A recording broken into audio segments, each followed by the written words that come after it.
नमस्कार. शब्दांगणच्या 99व्या सत्रात आपल्या सगळ्यांचं हार्दिक स्वागत.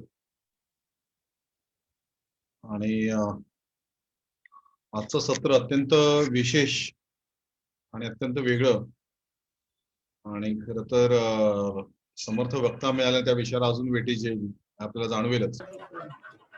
आजचा खरं तर प्रामाणिकपणे सांगितलं तर डिझाईन नव्हतं, पण योगायोगाने आजचा दिवसही विशेष मिळाला. आजच्या तारखेला आपण 50 वर्षांपूर्वी 50व्या वर्षात आपण पदार्पण केलं आणि बांगलादेश त्या दिवशी स्वतंत्र झाला. त्याच्यामध्ये भारताचं योगदान खूप मोठं आहे आणि त्याच्यामुळे आपल्या सीमा सुद्धा एका अर्थाने रिडिफाईन झाल्या. आणि अर्थातच नवीन निर्माण झालेल्या बांगलादेशाने पण आपल्या समोर काही आव्हानं उभी केलेली आहेत आणि त्याचे पडसाद उमटत आलेले आहेत. पण मला असं वाटतं की आजच्या दिवसाच्या निमित्ताने भारतीय सीमारेषा युद्ध स्मारक यांची उजळणी व्हावी हा आपल्यासाठी एक खूप चांगला आणि हृदयस्पर्शी असा अनुभव असू शकतोच. आजचे वक्ते सुद्धा विशेष आहेत आणि श्री विलासराव सुतावणे, मला असं वाटतं की अधिक वेळ न घेता मी रिद्धीला रिद्धी करकरेला आजच्या वक्त्यांचा परिचय देण्याची विनंती करतो आणि मग आपण पुढे कार्यक्रमाकडे वळू. रिद्धी, आपण जर परिचय करून देऊ शकलीस तर. हो. नमस्कार. आजच्या शब्दांगणचा विषय आहे भारतीय सीमारेषा आणि युद्ध स्मारके. युद्ध स्मारक, सैनिकांची देशभक्ती असे सगळे विषय आले की आपल्याला एक रिद्धी, गाणं आवाज अगदी हळू. हा, थोडा मोठ्याने बोल ना हो का? रिद्धी. ओके ओके, एक मिनिट. आता येतंय? हा, आता बरोबर. हा, आता येतोय. Okay okay. तर युद्ध स्मारक, सैनिक याबद्दलचे विषय आले की आपल्याला एक गाणं अगदी न चुकता आठवतं. भारतीय नागरिकांचा घास रोज अडतो ओठी, सैनिक हो तुमच्यासाठी, सैनिक हो तुमच्यासाठी. पण खरोखर या जाणीवेतून दिवाळी आणि दसरा असे सगळे जे सण विसरून जे आपल्या संरक्षणासाठी सीमेवरती जे जवान लढत असतात, त्यांच्यासाठी एक नाही, दोन नाही, तब्बल 8,000 किलो दिवाळीचा फराळ ज्यांनी सीमेवर पाठवला, असे वक्ते आज आपल्याला प्रमुख व्याख्याते म्हणून इथे लाभलेले आहेत. श्रीयुत विलास सुतावणे सर आजचं आपलं सत्र घेणार आहेत. विलासजी खरं तर पर्यटन क्षेत्रामध्ये काम करणाऱ्या विविसू डेहरा या संस्थेचे संस्थापक आहेत आणि गेली 25 वर्ष ते या क्षेत्रामध्ये काम करतायत. याखेरीज इतरही अनेक क्षेत्रांमध्ये त्यांनी मुसाफिरी केलेली आहे. वेगवेगळ्या शाळा आणि महाविद्यालयांमधनं वैदिक गणिताच्या कार्यशाळा ते नेहमी घेत असतात. झी मराठी या वाहिनीवरती सुद्धा याविषयीचा एक कार्यक्रम त्यांनी घेतला होता. वीणा गवाणकर यांच्या एक होता कारभार या पुस्तकावर आधारित गोष्ट एका कारभारची हा अभिवाचनाचा कार्यक्रम ते सादर करत असतात. वेगवेगळ्या प्रथितयश लेखकांच्या कथांचे कथाकथनही ते अनेक कार्यक्रमांमधनं सादर करत असतात. सुप्रसिद्ध लेखक आणि डोंबिवलीकरांसाठी अभिमानमूर्ती असलेले कैलासवासी शन्ना नवरे यांच्याबरोबर जन्मकथा कथांच्या या कार्यक्रमामध्येही त्यांचा सहभाग होता. पर्यटन क्षेत्रात कार्यरत असल्यामुळेच विविध देशांची आणि संस्कृतींची ओळख करून देणाऱ्या जडला पर्यटनाचा छंद गप्पा मारू स्वच्छंद या मुलाखत वजा गप्पांच्या कार्यक्रमांचे 25 प्रयोग त्यांनी आतापर्यंत सादर केलेले आहेत. याखेरीज ओळख ईशान्य भारताची अर्थात पूर्वांचलचे अंतरंग या विषयावरचं व्याख्यानही कधी प्रत्यक्ष तर कधी युट्यूबच्या माध्यमातून ते सादर करत असतात. आनंदवन, हेमलकसा, सोमनाथ, ताडोबा अशा सामाजिक सहलींचं आयोजन ते आपल्या संस्थेच्या माध्यमातून करत असतात. सैनिकांबद्दलची कृतज्ञता व्यक्त करण्यासाठी ते अनेक प्रयत्न करत असतात. एक दिवस सैनिकांसाठी या अनोख्या संकल्पनेअंतर्गत भारताच्या वेगवेगळ्या सीमांना भेटी देऊन तिथल्या सैनिकांशी ते संवाद साधत असतात. जरा याद करो कुर्बानी या पुस्तकाची निर्मिती हा सुद्धा असाच एक त्यांचा प्रयत्न म्हणावा लागेल. आणि तसंच परमवीर चक्र विजेत्या सैन्याधिकाऱ्यांवरची व्याख्यानं ते शाळा आणि महाविद्यालयांमधनं नेहमी सादर करत असतात. असे श्रीयुत विलासराव सुतावणे सर आज आपल्याला प्रमुख व्याख्याते म्हणून लाभलेले आहेत. तेव्हा मी अधिक वेळ वाया न दवडता त्यांना विनंती करते की भारतीय सीमा आणि राष्ट्रीय युद्ध स्मारके या विषयावरील व्याख्यानाला त्यांनी सुरुवात करावी. धन्यवाद.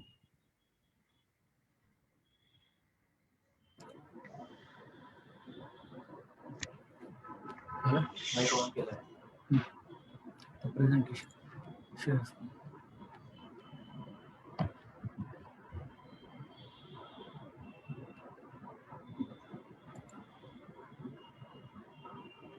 शेअर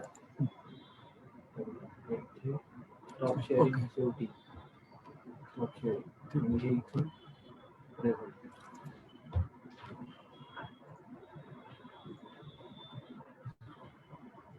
नमस्कार. नमस्कार. आजचा विषय आहे भारतीय सीमा आणि राष्ट्रीय युद्ध स्मारक. या विषयाला सुरुवात करण्यापूर्वी मी प्रथम ध्रुव नॉलेज वेलफेअर सोसायटीचे श्रीयुत विनोद देशपांडे यांचे मी आभार मानतो, कारण त्यांनी मला या विषयावरती बोलण्याची आज संधी दिली. तसंच या संस्थेच्या इतर पदाधिकाऱ्यांचे सुद्धा मी आभार मानतो.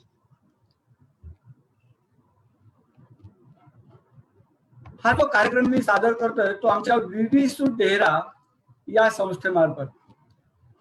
काही जणांच्या मनामध्ये विविसू डेहरा म्हणजे काय हा प्रश्न कदाचित उपस्थित झाला असेल. तर आता मला एवढंच सांगायचं आहे, विविसू म्हणजे विविध विषयात सुसंपन्न होण्यासाठी टाकलेला डेरा. डेरा म्हणजे आपल्याला माहिती आहे, आपण मराठीमध्ये डेरा टाकला म्हणतो ना, तो तंबू ठोकला, डेरा टाकला, तळ ठोकला. तर हा जो डेरा शब्द आहे हा अरब भाषेतनं आलेला आहे. आपल्याला डेहराडून हा शब्द माहिती आहे, नक्कीच माहिती आहे. त्यातलं डून म्हणजे व्हॅली, दरी, आणि डेरा म्हणजे तळ ठोकणे. माझ्या ज्या काही सगळ्या ऍक्टिव्हिटीजला मी सुरुवात केली की मी व्हॅलीच्या बाजूला, म्हणजे मी मुलांसाठी मनाली आणि नैनिताल येथे ऍडव्हेंचर कॅम्पचे आयोजन 1995 सालापासून घ्यायला सुरुवात केली. काहीतरी वेगळं नाव घ्यायचं होतं की जेणेकरून समोरच्याकडनं या नावाबद्दल मला काही प्रश्न येतील आणि जेणेकरून माझं नाव लोकांच्या मनावरती कायमचं ठसलं जाईल. आता भारतीय सीमा आणि राष्ट्रीय युद्ध स्मारक या विषयावरती मी आपल्याशी दृक श्राव्य माध्यमातून बोलणार आहे. आता भारतीय सीमा म्हटलं की मला भारतीय राज्यघटनेने जे नमूद केलेलं आहे सीमा या शब्दाची अर्थ, तो मी एका श्लोकामध्ये आपल्याला सांगतो. तो श्लोक असा आहे, उत्तरम यत् समुद्रस्य हिमाद्रेश्चैव दक्षिणम वर्ष तत् भारतम नाम भारती यत्र संततिः.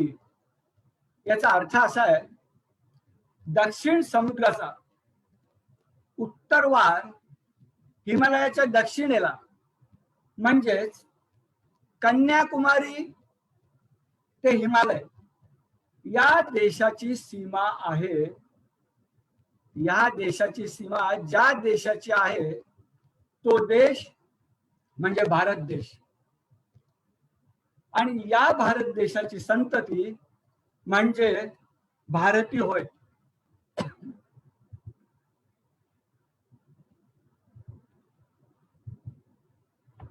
आता आपण जर आपल्या डोळ्यासमोर भारत भूमीचा नकाशा आणला तर आपल्या असं लक्षात येईल की आपल्या शेजारची जी राष्ट्र आहे ती राष्ट्र कुठली आहेत?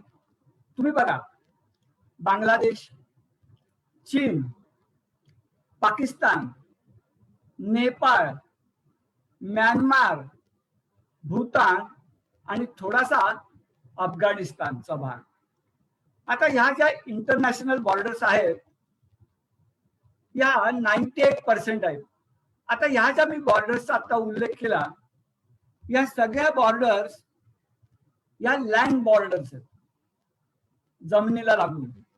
आणि या सगळ्या बॉर्डर्स नॉर्थ ईस्ट कडचे आहेत, ज्याला आपण मराठीमध्ये ईशान्य भारत म्हणतो, तिकडला आहे.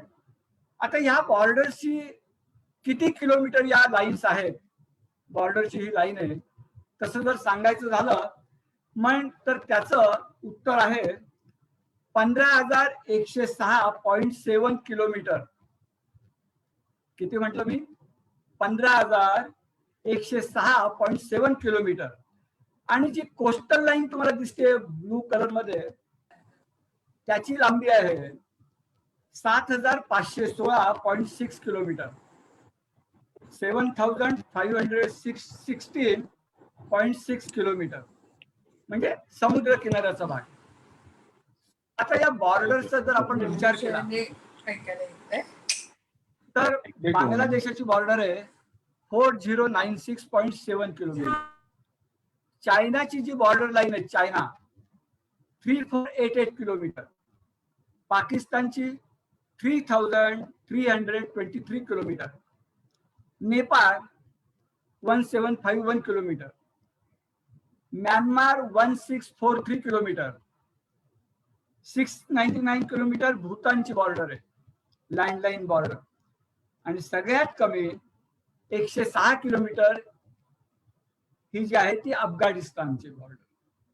टोटल होते या सगळ्याची 15,106.7 किलोमीटर. मी 6 वर्षापूर्वी रिटायर झालो.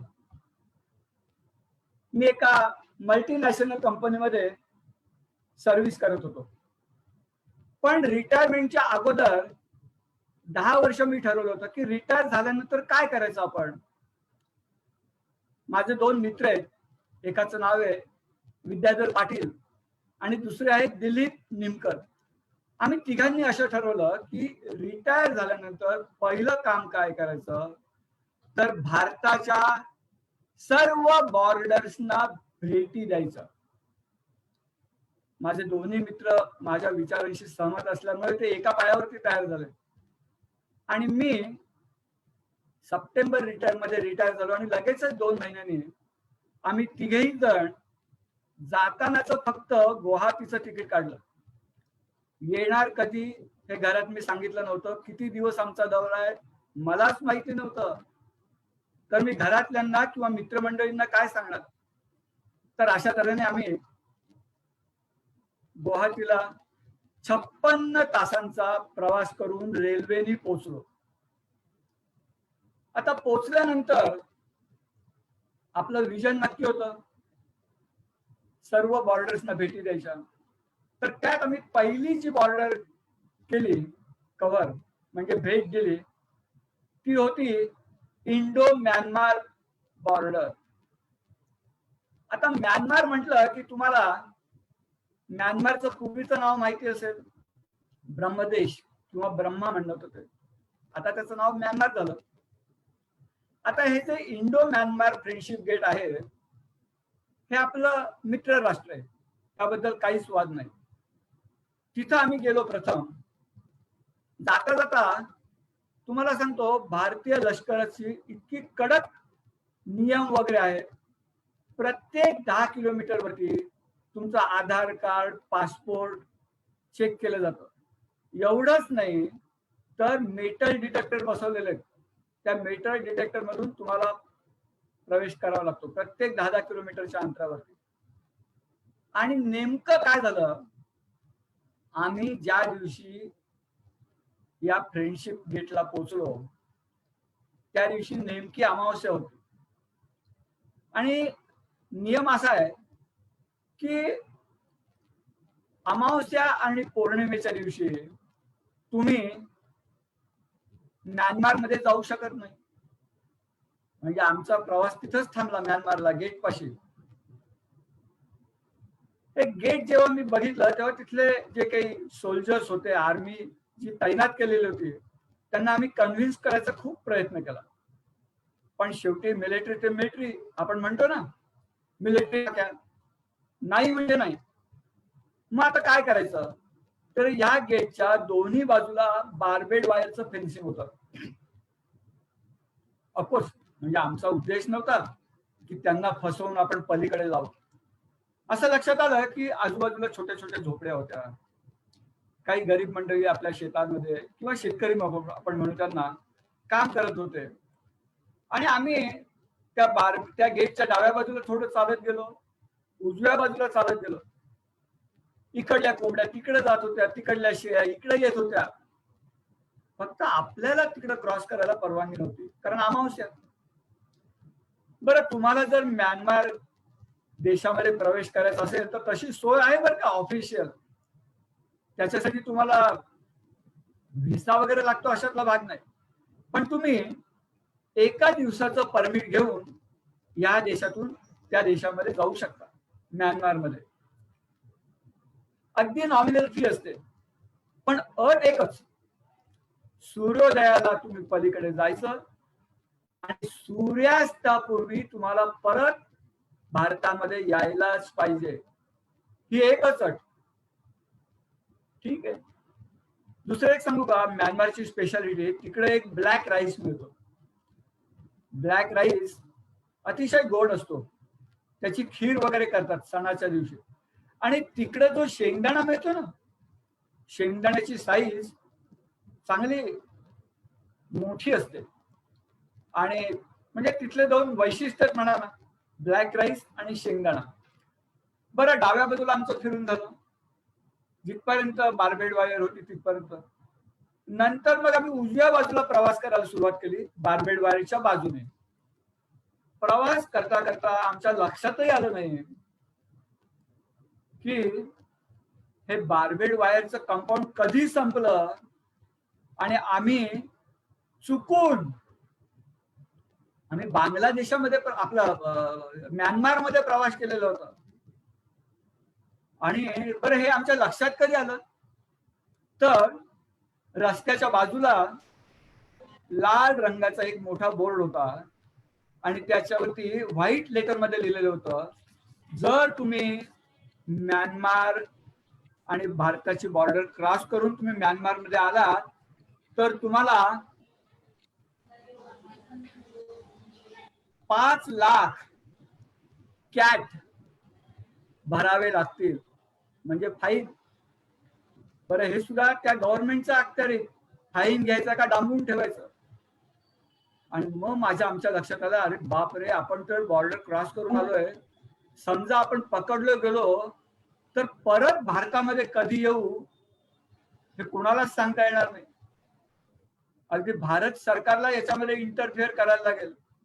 आता शेवटी डिसिजन म्यानमार गव्हर्नमेंटला घ्यावा लागणार. बरं, हे जेव्हा आमच्या लक्षात आलं ना, तेव्हा मातीचा रस्ता होता तो. आणि त्या मातीच्या रस्त्यावरून आम्ही चालत असताना आमच्या बाजूने मोटरसायकल स्क्वॉड दोन्ही बाजूला दुधाच्या बरण्या राहून त्यांचा प्रवास चालू होता. आम्ही एकाला थांबवून विचारलं, त्याने आम्हाला सांगितलं हिंदीमध्ये, तुम्ही बॉर्डर क्रॉस करून आमच्या देशात आलेला. आणि नंतर जी काही आम्ही गर्भवत झालो, कसा बसा आम्ही तिथून पाय काढला रस्ता शोधत आणि परत भारत देशामध्ये आलो. तर चुकून सुद्धा आमच्या हातून चूक घडली, ती आम्हाला खूप महागात पडली नाही, ही गोष्ट वेगळी. पण आपण जर कधी गेलात म्यानमार बॉर्डरला तर ही गोष्ट आवर्जून लक्षात ठेवा. बरं, आम्ही आलो बॉर्डरवर क्रॉस करून परत भारतामध्ये आलो. आणि आम्हाला मोरे म्हणून जे गाव आहे भारतातलं, म्यानमार बॉर्डरच्या जवळचं गाव मोरे, त्या मोरे गावामध्ये गावाची देवी आपण ज्याला म्हणतो ना, ती देवी आहे. त्या देवीच्या दर्शनाला आम्ही गेलो. आणि त्या देवीच्या दर्शनाचं तिथं ते जे पुजारी होते, त्यांचं नाव होतं थोमजोम, श्रीयुत थोमजोम. आम्ही देवीचं दर्शन घेतलं. त्याने आम्हाला सांगितलं की ही देवी दर वर्षाला, ही स्वयंभू आहे, पहिली गोष्ट, ही देवी स्वयंभू आहे. आणि या देवीची उंची दरवर्षी थोडी थोडी वाढते. आम्ही प्रसाद म्हणून काही देवीला नेलं नव्हतं, कारण आम्ही देवदर्शनाला थोडंच जाणार होतो, बॉर्डर्स बघायला जाणार होतो. पण आम्हाला अनुभव वेगळाच आला. त्या पुजाऱ्यानेच थोंगजोंगने आम्हाला केळी फळं वगैरे दिली प्रसाद म्हणून, आणि त्यांनी आम्हाला प्रत्येकी त्यातलं जे करन्सी आहे ना, कॅट, म्यानमारची करन्सी कॅट, तर त्यांनी आम्हाला प्रत्येकी 100 कॅट प्रसाद म्हणून दिले. आम्ही त्यांना म्हटलं, अहो याचे पैसे किती द्यायचे तुम्हाला भारतीय रुपयामध्ये? ते म्हणे नाही नाही, हा आमच्यातर्फे तुम्हाला प्रसाद आहे असं समजा. त्यामुळे आम्हाला म्यानमारची करन्सी सुद्धा एक पैसाही खर्च न करता आम्हाला मिळाली. बरं, हे थोंगजोंग जे आहेत ना, ते त्यांनी आपली नोकरी सोडून गेले 8 वर्ष ते आपल्या कुटुंबापासून दूर तिथं मोरे गावात येऊन या देवीची पूजा अर्चा करतात. तर हे झालं म्यानमार संबंधी थोडीशी माहिती मी तुम्हाला सांगितली. नंतर आपण जी बॉर्डर बघताय, आपल्या बऱ्याच जणांनी या बॉर्डरला भेट दिली असेल, भारत पाकिस्तान बॉर्डर. काय बरोबर, वाघा बॉर्डर. याच वाघा बॉर्डर वरून अभिनंदन 2 वर्षापूर्वी पाकिस्तानी जेव्हा त्याला पकडून घेतलं होतं, आपल्या ताब्यात घेतलं होतं, तेव्हा याच गेट मधून तो भारतामध्ये आला होता सुटका झाल्यानंतर. आणि आपण त्याची जवळजवळ 2 तास वाट बघत होतो आपापल्या घरातल्या दूरसंचार केंद्र, टीव्ही वरून, म्हणजे थोडक्यात. तर हेच ते गेट. या गेट विषयी मी आपल्याला एक सांगू इच्छितो. या गेट वरती मी बऱ्याचदा गेलेलो आहे. ही काही पहिलीच वेळ नव्हती माझी. आपण म्हणतो ही वाघा बॉर्डर, पण मित्रांनो खरं सांगू का, आपण चुकीची म्हणतो. शब्द हा आपण चुकीचा वापरतोय. भारतातली जी बॉर्डर आहे पाकिस्तानकडे जाणारी, त्या बॉर्डरचं नाव आहे अटारी बॉर्डर. आणि वाघा ही जी बॉर्डर आहे ना, वाघा ही पाकिस्तान मधल्या गेटची बॉर्डर आहे. पाकिस्तान मधलं जे गेट आहे त्याला वाघा बॉर्डर म्हणतात, आणि आपण त्याला अटारी बॉर्डर म्हणायला पाहिजे. पण आपण सर्रास चुकीचा शब्द वापरतो. तर या बॉर्डरवरती आम्ही जेव्हा गेलो होतो एक 10 वर्षापूर्वी किंवा 15 वर्षापूर्वी, मी पर्यटन व्यवसायामध्ये असल्यामुळे आमच्या बरोबर एका ट्रिपला बरीच मंडळी आली होती. त्याच्यात चव्हाण नावाच्या एक बाई होत्या. त्यांचा मुलगा दिव्यांग होता. तर बॉर्डरवरती गेल्यानंतर त्याच्या चव्हाणबाई होत्या ना, त्या एवढा त्यांना आनंद झाला बॉर्डरवर आल्यानंतर. आणि त्यांनी आपले जे बीएसएफचे जे जवान आहेत ना, त्या जवानांना त्यांनी कन्व्हिन्स करायचा प्रयत्न केला. त्यांना सांगितलं काय की मला 2 पावलं तिकडे जाऊ द्या, लगेच मी परत येईल. कमीत कमी 1 पाऊल तरी मला तिकडे टाकू द्या. बीएसएफच्या जवानांनी परमिशन दिली नाही. पण पलीकडलं जे गेट होतं, ऑफकोर्स बार्बेड वायरचं, दोन्ही बाजूला बार्बेड वायरची गेट आहे. ते नो मॅन्स लँड असते. प्रत्येक बॉर्डरला ही पद्धत आहे. तर पाकिस्तानचे सैनिक छडमाड दिसायला असे बारीक, बुटके वगैरे, आणि आपले बीएसएफचे जवान बघितलं तर 6-6.25 फूट उंच. बघितल्यावर कुणालाही आपल्या सैनिकांबद्दल, बीएसएफच्या जवानांबद्दल अभिमान वाटावा अशी त्यांची शरीरी असते. तर ही बाई त्या पाकिस्तानच्या सैनिकांना म्हणाली, अरे तुम्ही काय, ही जागा आमचीच आहे, मला तिकडे जाऊ द्या, 2 पावलं तर मी तिकडे येते. ऑफकोर्स ते कशाला दाद देत आहेत. पण ती बाई इतकी एक्साइट झाली होती बॉर्डरला गेल्यानंतर, हे मला विशेष सांगायचं आहे. आणि जेव्हा आम्ही बॉर्डरला भेटून सकाळ संध्याकाळी तिथं परेड चालते, ती परेड आम्ही अटेंड केली. आणि बाहेर आल्यानंतर तिने पहिलं काय केलं असेल काम, तर टेलिफोन बूथ शोधून काढलं. त्यावेळेस मोबाईलचं एवढं प्रस्थ नव्हतं. कदाचित ही मी जी घटना सांगतोय ती 20 वर्षापूर्वीची सुद्धा असेल, 20-22 वर्षापूर्वीची. तर आणि तिने तिथलं जे वर्णन आहे, तिला जो अनुभव आला, तो सगळं वर्णन आपल्या डोंबिवलीत राहणारा त्यांचा जो मुलगा होता, वयाने मोठा होता, 17-18 वर्षाचा, त्याला ती सगळी हकीकत सांगायला लागली, तिचा अनुभव. बरं, त्या मुलाला थोडंच कळतंय, त्याला आकलन कमी होतं. पण तरी सुद्धा तिच्या चेहऱ्यावरून कळत होतं की आपण काय सांगू, किती सांगू, कोणाला सांगू, असं तिला झालं होतं. तर हा झाला अटारी बॉर्डर. आता आपण याच्या पुढे एक ठरवूया, जेव्हा जेव्हा आपण आजपासनं वाघा बॉर्डर हा शब्द न वापरता अटारी बॉर्डर हा शब्द आपण वापरूया या बॉर्डरच्या संबंधात बोलण्याच्या संदर्भात. आणि ही अमृतसर पासून ही बॉर्डर फक्त 28 किलोमीटर वरती आहे. म्हणजे अमृतसर ते अटारी बॉर्डर 28 किलोमीटर आणि पलीकडे पाकिस्तान म्हणजे लाहोर, लाहोर ते वाघा बॉर्डर त्यांची हे अंतर 23 किलोमीटर आहे फक्त. आता आपण दुसऱ्या स्लाइड कडे जाऊया. पुढची स्लाइड आहे, आपण बघताय ही आहे चायना बॉर्डर. बघा इथे सुद्धा तुमच्या लक्षात येईल, जवानांकडे पाहिल्यानंतर संबंध वर्षभर इथं धुकं दाटलेलं असतं, पाऊस पडत असतो. अरुणाचल प्रदेश मध्ये हा भाग. तशीच आणखी ही एक बॉर्डर अरुणाचल प्रदेश मधली Tawang, Indo China friendship border इथं लिहिलेलं आहे. आता आपण जी बॉर्डर बघतोय ती आहे बांगलादेशाची बॉर्डर. जसं आपण बघितलं आता म्यानमार जसं आपलं मित्र राष्ट्र आहे, तसंच हे बांगला बॉर्डर. आता ही जी बॉर्डर आहे ही बॉर्डर आहे, बॉर्डर मी दोन दाखवतो बांगलादेशच्या. ही जी बॉर्डर आहे ही त्रिपुरा. परत एकदा सांगतो, या सगळ्या बॉर्डर ईशान्य भारतामध्ये येतात. आपण आता ज्या बोलणार आहोत त्या बांगलादेश बॉर्डर ही त्रिपुरा मधली बॉर्डर आहे. रिट्रीट सेरेमनी तिथे चालतो सकाळ संध्याकाळ, आपल्याला प्रत्येक बॉर्डरला चालतो. त्याप्रमाणे आम्ही संध्याकाळचा रिट्रीट सेरेमनी अटेंड करायला गेलो होतो. पण आपल्या इकडलं जे गाव आहे ना या बॉर्डर पासून, म्हणजे या बॉर्डरला लागूनच ते आहे आगरतला. आगरतला आणि या बॉर्डरच्या अगदी 1 किलोमीटर पर्यंत किंवा अर्धा किलोमीटर पर्यंत रेसिडेन्शियल वस्ती आहे आगरतलामध्ये. त्यामुळे आपण बॉर्डरवरती आलोय.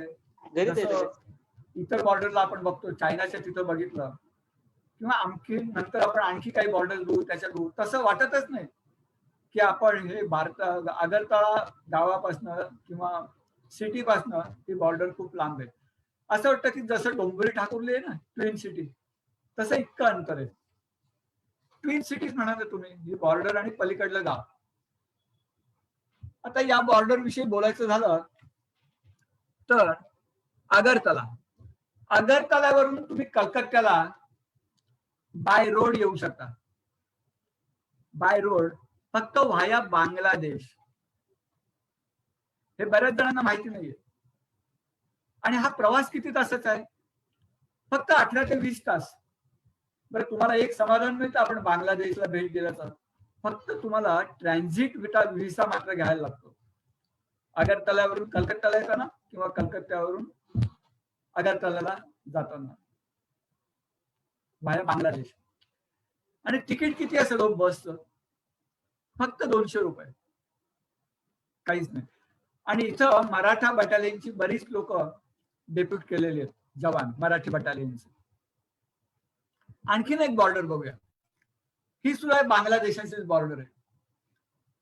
आता जी आपण बॉर्डर बघितली ती आगरतला त्रिपुरा, आणि ही जी बॉर्डर आहे बांगलादेशाची, ही बॉर्डर आहे मेघालय.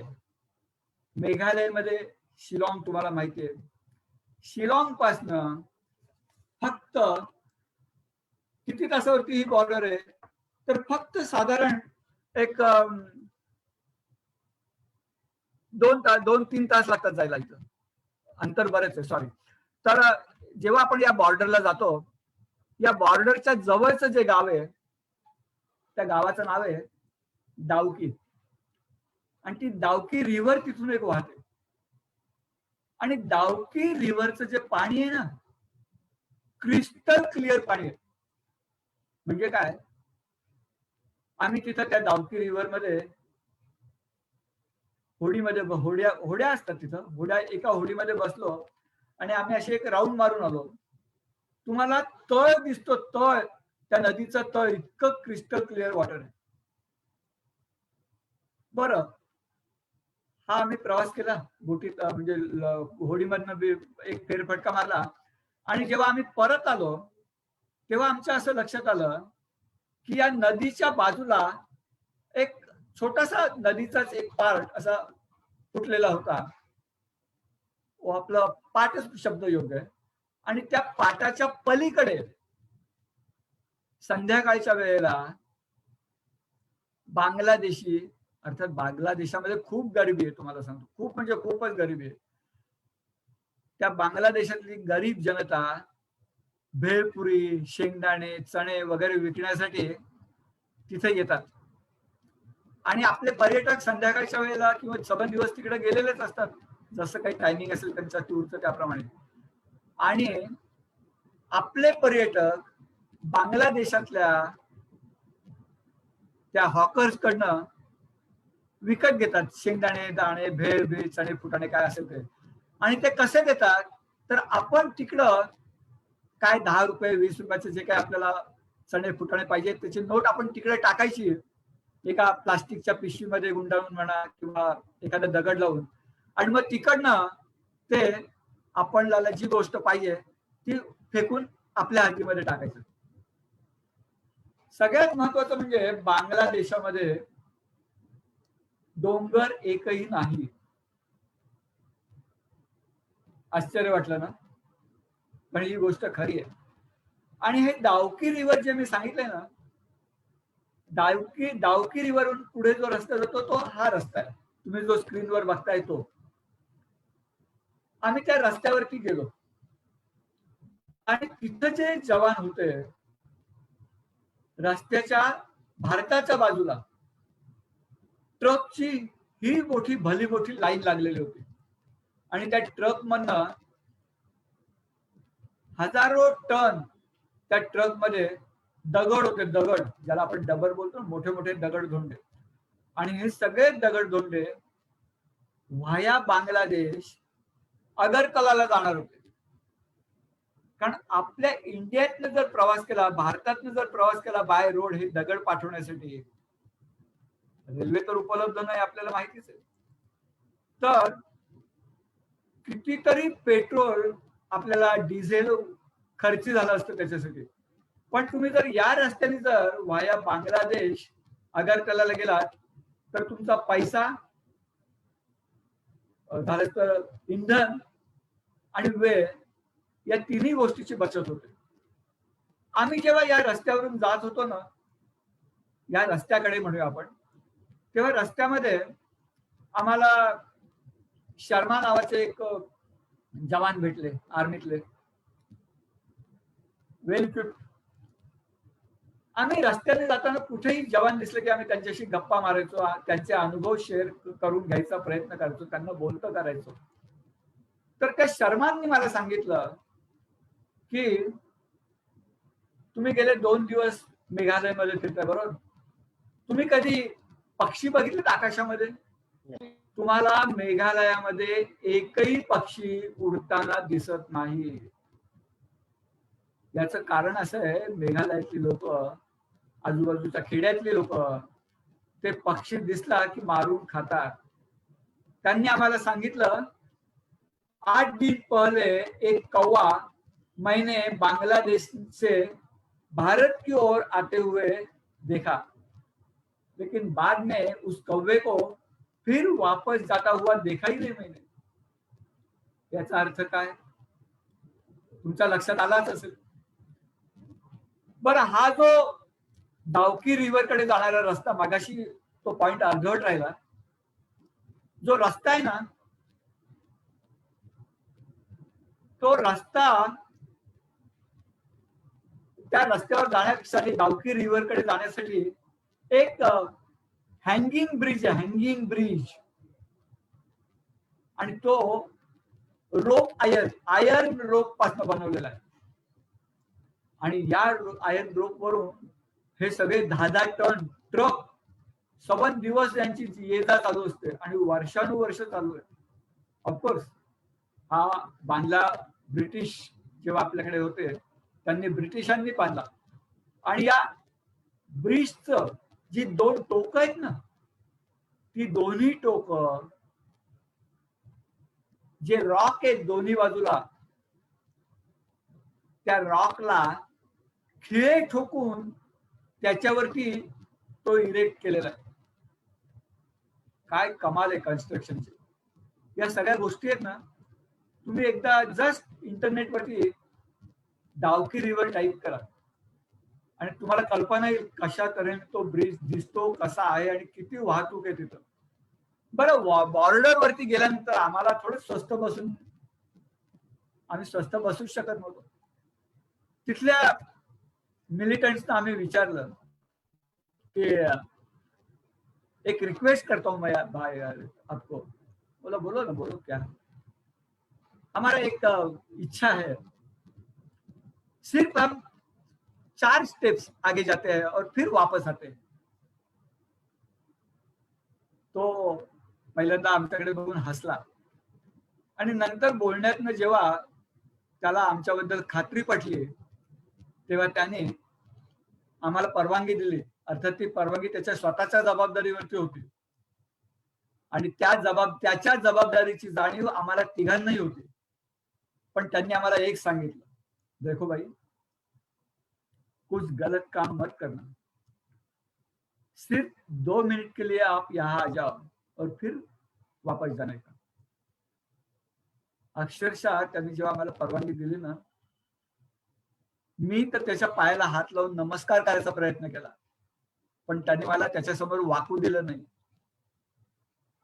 आणि ज्या क्षणी मी 4 पावलं पलीकडच्या म्हणजे बांगलादेशामध्ये टाकली, क्षणामध्ये माझ्या मोबाईलवरती मेसेज आला, वेलकम टू बांगलादेश. तो मेसेज मी अजून जपून ठेवलेला आहे. तर हे झालं या बॉर्डरच्या संदर्भात. आता आपण जाऊया पुढच्या बॉर्डरकडे. ही जी बॉर्डर आपल्याला दिसते ही आहे हुसैनीवाला बॉर्डर. ही बॉर्डर सगळ्यात जवळची बॉर्डर आहे मुंबई पासून जाण्यासाठी. तुम्ही म्हणाल कसं? काही नाही, तुम्ही रात्रीची मुंबईवरून सुटणारी पंजाब मेल, फिरोजपूर पंजाब मेल पकडा, ट्रेन मध्ये बसा. तिसऱ्या दिवशी सकाळी 5:40 तुम्ही फिरोजपूरला उतरा. अप्रोच एकदम सोपा आहे. फिरोजपूर म्हटलं की 2 येतात, एक फिरोजपूर सिटी आणि फिरोजपूर कॅन्टोन्मेंट. फिरोजपूरला उतरा, ऑटो करा आणि नंतरच्या अर्ध्या तासामध्ये किंवा पाऊण तासामध्ये तुम्ही या बॉर्डरला पोहोचलेले असाल. इतकी जवळ आहे. बरं, ट्रेनमध्ये काय, एकदा ट्रेनमध्ये बसल्यानंतर तुमचा वेळ, तुमच्या बरोबर जर ग्रुप असेल, 2-4 मित्र असतील तर कसा वेळ जाईल सांगता येणार नाही. आता 3 दिवस म्हणजे मी शब्दशः 3 दिवस म्हणतोय, पण ऍक्च्युअल जर सांगायचं म्हटलं तर हा प्रवास आहे साधारण 24-48 एक 40 तासाचा होतो प्रवास. कारण आपण रात्री गाडीमध्ये बसतो आणि तिसऱ्या दिवशी पहाटे उतरतो. 40 तास, 36, 30, 33, 32 तासच होतात. तर हे एक. आणि फिरोजपूर सिटी बसणं 1 तासाच्या आत तुम्ही तिथं पोहोचू शकता, अर्धा पाऊण तासामध्ये. आणि ते सुद्धा अंतर काही फार नाहीये.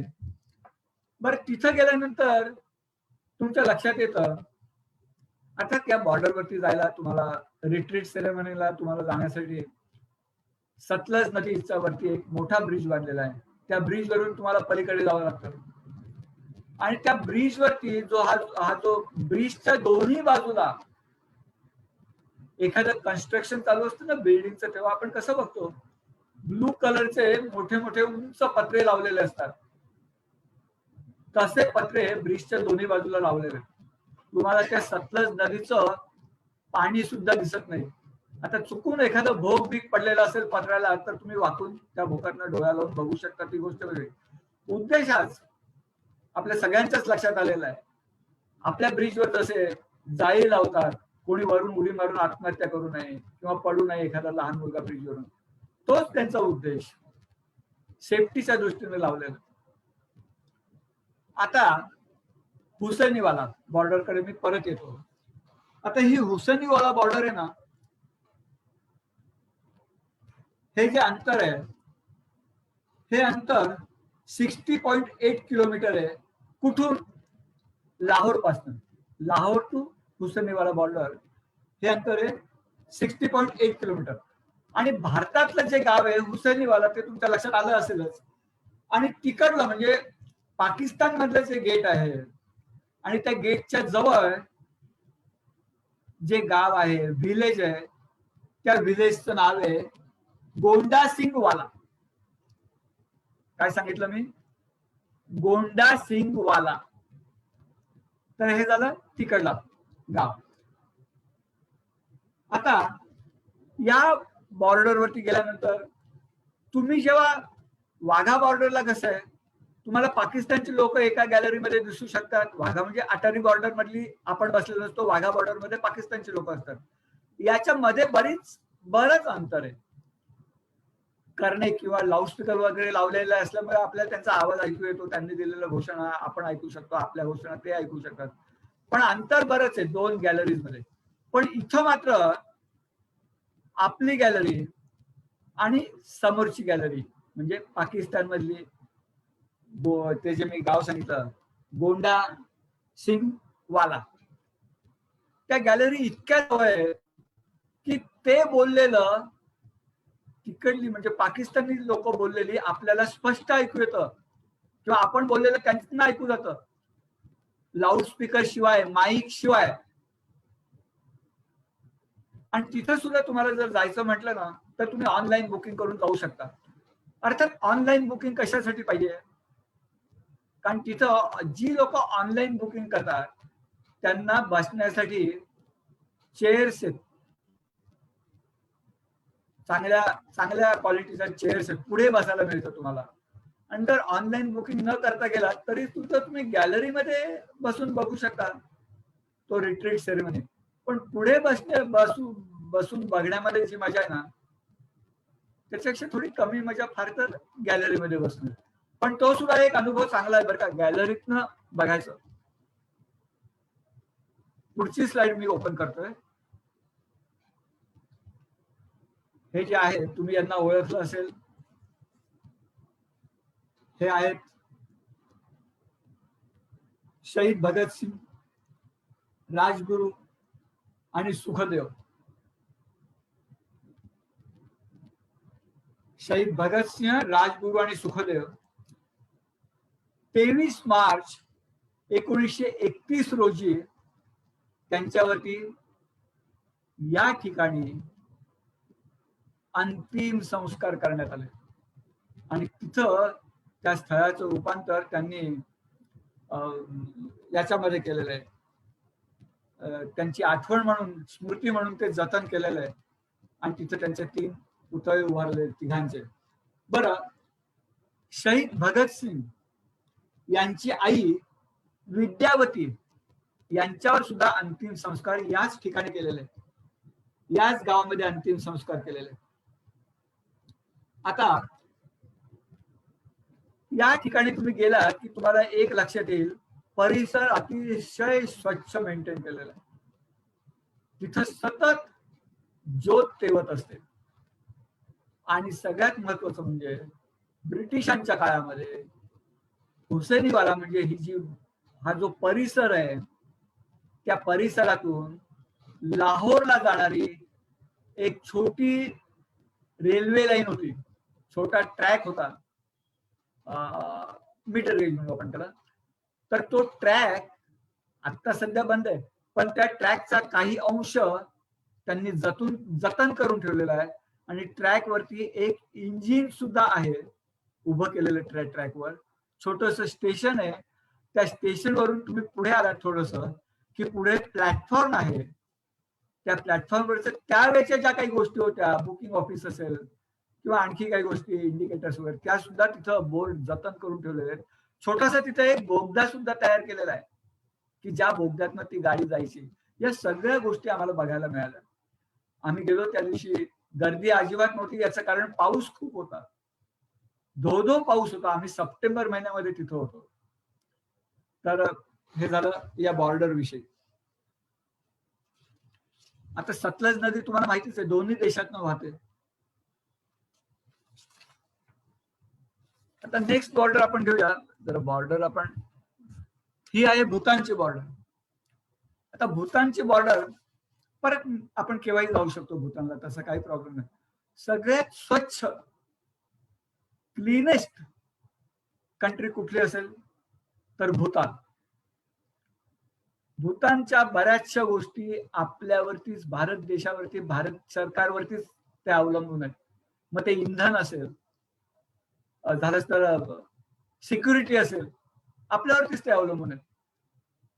नियम मात्र कडक. तुम्ही तिथं सिगरेट सुद्धा ओढू शकत नाही. विचार करा, दारू तर दूरच. मध्यंतरी माझ्या माहितीतले एक जण मोटर बाईक वरून भूतानला गेले होते. मुंबई ते भूतान मोटर्स बाईक. किती दिवस लागले वगैरे हा नंतरचा मुद्दा, हा आता आपल्या व्याख्यानाचा विषय नाहीये. तर त्यांना त्यांच्या खिशामध्ये सिगरेटचं पाकिट आढळलं म्हणून त्यांना प्रवेश दिला नाही. त्यांनी सांगितलं 2 दिवस तुम्ही तिथं राहा, ते कंझ्युम करा पाकिट, नंतर परत तुम्ही सिक्युरिटीमध्ये तुमचं चेकिंग होईल आणि नंतर आम्ही तुम्हाला आतमध्ये सोडू. इतके नियम कडक आहेत, अतिशय महाग. एका वेळचं तुम्हाला जेवण घ्यायचं म्हटलं तर कमीत कमी 800 ते 900 रुपये एका वेळेच्या जेवणाला लागतात. इतकं महाग कंट्री आहे. पण स्वच्छता काय, कुठल्याही देशामध्ये इतकी स्वच्छता नसेल. मी तर बऱ्याच देशांमध्ये फिरलेलो आहे. आता भूतानच्या पूर्वेकडे जर बघितलं तर तिथं अरुणाचल प्रदेश आपला भाग येतो, सिक्कीम पश्चिमेला आहे आणि साऊथला आसाम आणि वेस्ट बेंगॉल. या सगळ्याच्या कैचीमध्ये मध्ये भूतान हा देश वसलेला आहे. आता नेक्स्ट आहे नेपाळ बॉर्डर. नेपाळ बॉर्डर तर काय, आपण केव्हाही इकडनं तिकडं ये जाऊ करू शकतो. तुम्ही तुमचं आधार कार्ड दाखवले, व्हिसाची काही आवश्यकता नाही. बऱ्याचदा आपण पशुपतीला जाताना या बॉर्डरवर जातो. त्यामुळे ही it is very common border. याविषयी पण मी जास्त बोलत नाही. फक्त 5 देशांच्या सीमा या देशाला लागून आहेत.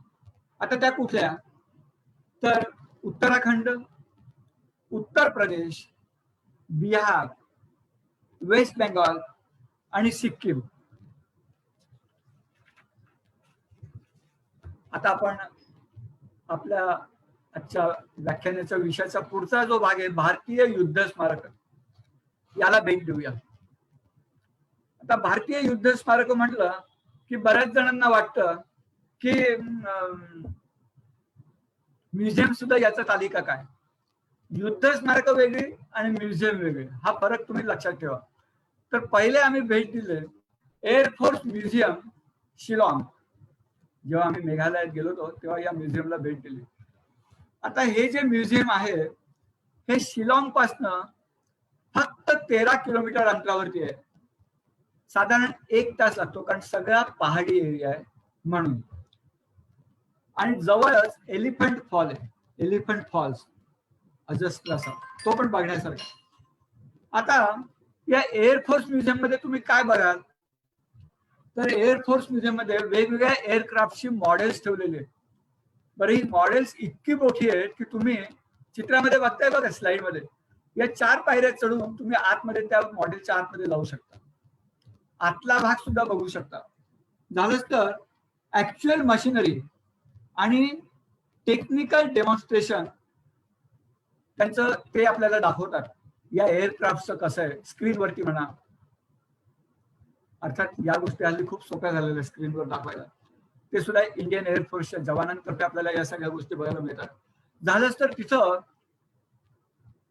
युनिफॉर्म जे एअरफोर्सचे पायलट्स किंवा मिसाईल्स किंवा रॉकेट मध्ये जेव्हा तुम्ही प्रवास करता तेव्हा त्याचा जो युनिफॉर्म असतो ना तो सुद्धा तुम्हाला तिथं बघायला मिळतो. इतकंच नाही तर त्यांनी वेगवेगळी Indo China war, Indo Pakistan war मध्ये जी काही मोठे मोठे फोटोग्राफ घेण्यात आलेले त्या वॉरचे, त्या फोटोग्राफ त्यांनी तिथे डिस्प्ले केलेले आणि वेगवेगळे मेडल्स आणि मेडल्स ऑफ एअरक्राफ्ट, ज्याला आपण मेमेंटो म्हणून एकमेकांना देऊ शकतो ना, अशा वेगवेगळ्या एअरक्राफ्टचे मेमेंटो त्यांनी विक्रीला ठेवलेले. मी गेलो होतो तेव्हा 4-5 एअरक्राफ्टची असे मॉडेल छोटी मेमेंटोज विकत आणले माझ्या ऑफिसमध्ये किंवा घरामध्ये ठेवायला. पण त्याच्या किमती सुद्धा, अर्थात ती किमतीला जी किंमत आहे ती किंमत योग्य आहे असं आपण एक खरेदी केल्यानंतर आपल्याला वाटतं. आत्ताच 8 ऑक्टोबरला एअरफोर्स दिवस ज्याला आपण म्हणतो तो झाला, आपण साजरा केला. हा एअरफोर्स डे आम्ही म्हणजे विविसू डेरातर्फे कसा साजरा केला तर तुम्हाला माहिती आहे की नाही मला माहित नाही, ओळख करून देताना तुम्ही सांगितलं की नाही माझ्या लक्षात नाही म्हणून सांगतो. आम्ही दर महिन्याला नमस्ते मिरर या नावाचं एक मासिक काढतो आणि हे जे नमस्ते मिरर मासिक आहे ना ते इंग्लिशमध्ये असतं आणि आम्ही हे मासिक ई मॅगझिन म्हणून प्रसिद्ध करतो. प्रायव्हेट सर्क्युलेशन आहे, पण जवळजवळ सबंध जगामध्ये 5,000 लोकांपर्यंत हे मासिक पोचतं आणि आम्ही ऑक्टोबरचा इश्यू हा एअरफोर्स डेच्या निमित्ताने एअरफोर्स वरती काढला आणि या मासिकामध्ये एअर व्हाईस मार्शल नितीन वैद्य यांनी लेख दिला होता, कॅप्टन फाटक यांनी लेख दिला होता, अशा बऱ्याच मोठ्या मोठ्या एअरफोर्स मधल्या व्यक्तींनी लेख दिले होते. आणि सगळ्यात महत्वाचं म्हणजे आता आम्ही जो फराळ पाठवला ना तो एअरफोर्स मधल्या त्यांचं जे रेजिमेंट आहे शिलाँगला, त्या रेजिमेंटला सुद्धा आम्ही काही हिस्सा फराळाचा तिथं पाठवला. तिथं MI-4 हेलिकॉप्टर जे वापरण्यात आलेलं होतं ऍक्च्युअल युद्धामध्ये, इंडो चायना वॉर मध्ये, ते तिथे जतन करून ठेवलेलं आहे. ते हेलिकॉप्टर सुद्धा अगदी तुम्ही जवळून आतमध्ये जाऊन बघू शकता. आणि ज्या वॉर मध्ये जी काही विमानं वापरली, फायटर प्लेन्स आपण ज्याला म्हणू, फायटर प्लेन्स, पण आता ती सध्या निकामी झालेले आहेत, त्याचं सुद्धा जतन केलेलं आहे. आता पुढचं म्युझियम आहे, आम्ही तिथून गेलो तवांगला. मेघालयात ना तुम्ही तवांगला जाऊ शकता, म्हणजे अरुणाचल प्रदेश. प्रवास खूप आहे, 2 दिवस लागतात बाय रोड जायचं म्हटलं तर. सगळा पहाडी एरिया, माणूस कंटाळून जातो बसून बसून. सैन्य कसं दिवस काढतं तिथं त्यांचं त्यांनाच ठाऊक. तर या तवांग वॉर मेमोरियलला संध्याकाळी साऊंड अँड लाईट शो असतो, अवश्य बघा. सूर्योदयाच्या सुमारास असतो तो. आणि तिथं इंडो चायना वॉरच्या संदर्भात आपण किल्ला करतो ना त्या टाईपचं त्यांनी एक मॉडेल केलेलं आहे आणि त्या मॉडेलच्या आजूबाजूला किंवा त्या मेमोरियल मध्ये ज्यांना महावीर चक्र मिळालं, परमवीर चक्र मिळालं, यांचे सगळे छोटे छोटे स्टॅच्यूज उभारलेले आहेत. या सगळ्या गोष्टींचा वापर करून ते साऊंड अँड लाईट शो सादर करतात. अतिशय बघण्यासारखं आहे. पुढे आल्यानंतर जसवंतगड वॉर मेमोरियल.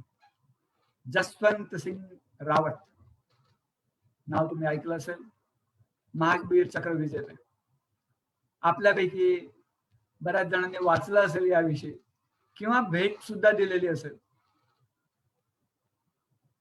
स्क्रीनवरती तुम्ही बघताय, स्क्रीन कडे तोंड करून बसल्यानंतर डाव्या बाजूला जर तुम्ही नजर टाकली तर तिथं एक छोटस तुम्हाला टेकाडा दिसतंय.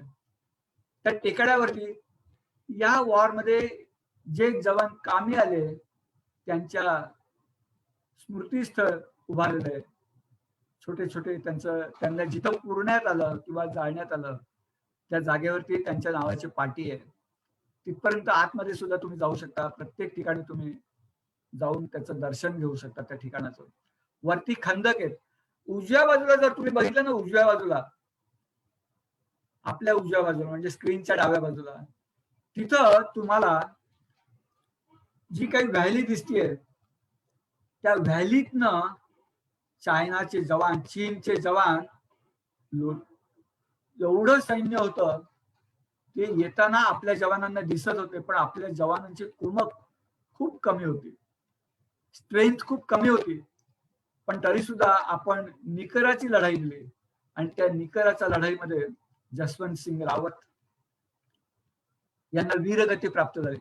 त्यांच्याच नावाने हे स्मृतीस्थळ आहे, मेमोरियल आहे.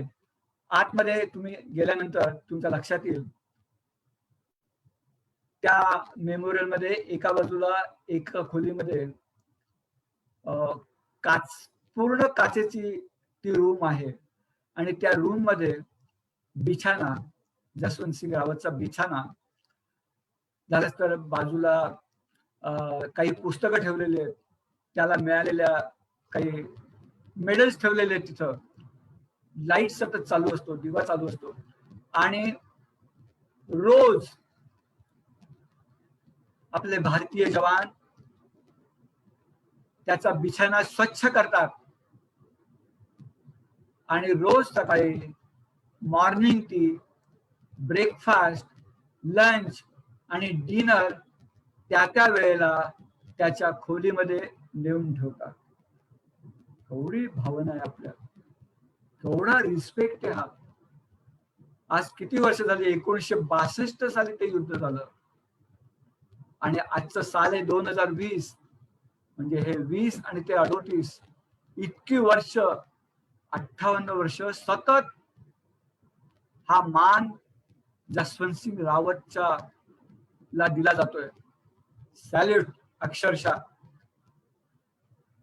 आता तुम्ही जसवंत गडला जेव्हा जाता त्या वॉर मेमोरियलच्या अगोदर भारतीय सैन्याचं एक शॉप आहे, मिलिटरी शॉप आपण म्हणतो मराठीमध्ये तसं. आणि त्या शॉपवरती तुम्ही गेलात किंवा त्या दुकानावरून तुम्ही गेलात की तुम्हाला तुमचं वाहन अडवलं जाते, तिथं आग्रहपूर्वक वाहन अडवतात, तुम्हाला चहा कॉफी जे पाहिजे ते त्यांच्यातर्फे दिलं जातं. तसंच काही सोव्हिनियर्स, काही युनिफॉर्म्स, जॅकेट्स जे मिलिटरीची लोक वापरतात ते तुम्हाला तिथं विकत तुम्ही घेऊ शकता, अतिशय योग्य मूल्यामध्ये, खूप कमी किमतीमध्ये या गोष्टी आपल्याला मिळतात. जरूर तुम्ही भेट द्या. आणि हा जो तुम्हाला एक सहज जाता सांगतो, हे जे मिलिटरीचे ड्रेस वगैरे आहेत ना, युनिफॉर्म, हे युनिफॉर्म सियाचेन म्हणून एक गाव आहे, सियाचेन, त्या गावामध्ये हे सगळे शिवले जातात. आता हे सियाचेन गाव कुठे आलं तर आगरतलाच्या अलीकडे. आगरतलाला तुम्ही जाता त्याच्या अगोदर ते सियाचेन गाव लागतं. सियाचेन नाही, sorry, Silchar. Silchar, I am very sorry. Silchar या गावामध्ये हे सगळं बनवलं जातं, ड्रेस, युनिफॉर्म. आता तुम्हाला माहितीच आहे की